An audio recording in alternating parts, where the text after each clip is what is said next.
હા, મારું નામ ડૉક્ટર મલય પારેખ છે.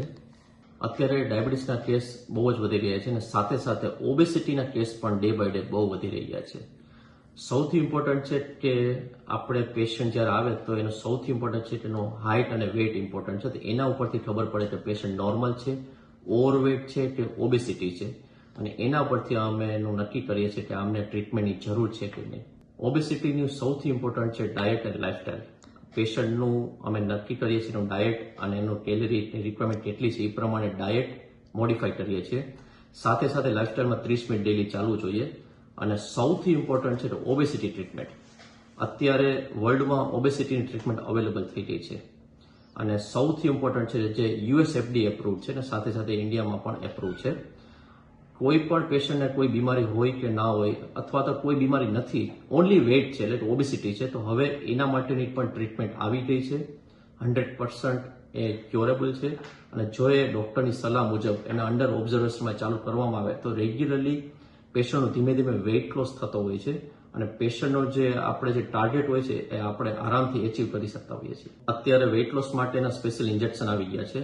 તો જો એ પ્રોપર આપણે સ્ટાર્ટ કરીએ, પેશન્ટને કોઈ પણ જાતની તકલીફ ના હોય એ પ્રોપર પહેલાથી નક્કી કરી અને સ્ટાર્ટ કરવામાં આવે. વન્સ એ વીક થેરાપી આવી રહી છે. એક જાતની પેન આવતી હોય છે, એમાં 4 શોટ્સ આવતા હોય છે અને વન્સ અ વીક અવેલેબલ હોય છે. તો જો એ પેશન્ટને અમે ધીમે ધીમે લો ડોઝથી સ્ટાર્ટ કરતા હોઈએ છીએ અને જેમ જેમ આગળ વધે એમ અમે ડોઝ વધારતા હોય છે. જો એ પ્રોપર માત્રામાં અને અંડર ઓબ્ઝર્વેશનમાં સ્ટાર્ટ કરીએ તો આરામથી પેશન્ટનું વેઇટ લોસ થતું હોય છે અને ધીમે ધીમે જો વેઇટ લોસ થાય તો એને લીધે પેશન્ટને ઘણા બધા બેનિફિટ થતા હોય છે.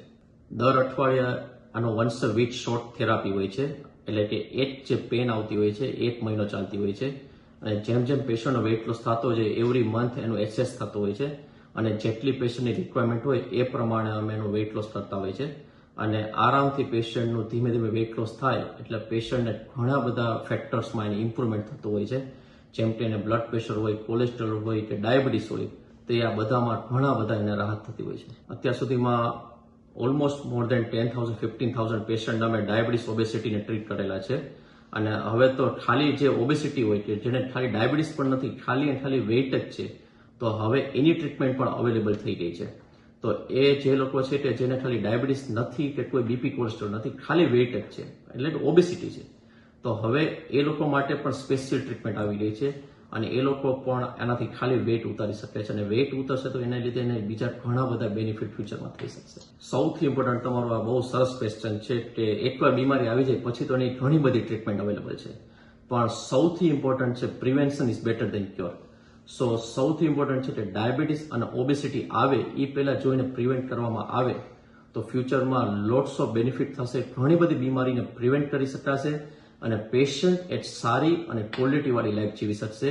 સો ડાયટ અને લાઇફસ્ટાઇલ એના માટે બહુ જ ઇમ્પોર્ટન્ટ છે અને અમે ઓલવેઝ તૈયાર છીએ કે જો પણ કોઈ પણ પેશન્ટ ગમે ત્યારે કોઈ બી જરૂર પડે, ડાયાબિટીસ હોય કે ઓબેસિટી, તો એની ટાઈમ અમારો કોન્ટેક્ટ કરે અને અમે એને પૂરતા પ્રમાણે સરસ અને સારી માર્ગદર્શન આપશું અને સારી અને ક્વોલિટી ઓફ લાઈફ જીવવામાં એને મદદ કરી શકશું.